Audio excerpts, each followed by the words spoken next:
Meski di tengah pandemi COVID-19, masyarakat masih antusias dalam berkreasi, seperti yang dilakukan sejumlah masyarakat di Kota Denpasar yang kreatif merangkai bunga hias untuk dipasarkan.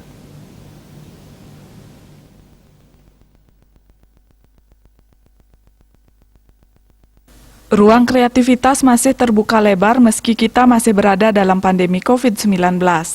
Dengan tetap mengedepankan protokol kesehatan COVID-19, kreativitas masih bisa dilaksanakan seperti biasanya. Seperti halnya yang dilakukan oleh warga di Denpasar yang dengan lihai merangkai bunga hias untuk dipasarkan. Di tengah pandemi COVID-19 ada sedikit perubahan permintaan bunga hias dari masyarakat.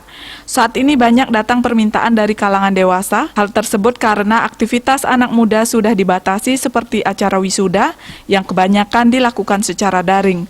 Saat ini kebutuhan melonjak dari permintaan bunga hias untuk ungkapan bela sungkawa. Orang dewasa, anak muda, kemudian untuk acara apa biasanya?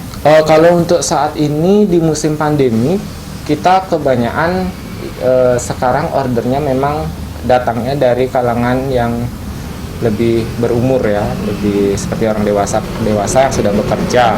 Kalau anak-anak, kalau dulu memang waktu zaman masih normal, masih belum ada pandemi, hand bouquet untuk wisuda itu ramai sekali. Tapi sekarang sedikit menurun karena mungkin tidak ada offline ya, jadi kebanyakan online, jadi anak-anak juga tidak terlalu mencari bunga, jadi kebanyakan dari orang yang lebih berumur, yang lebih dewasa yang mencari rangkaian.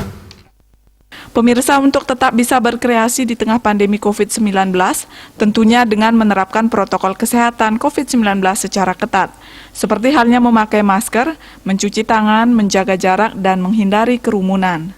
Desak Aryani, Bali TV.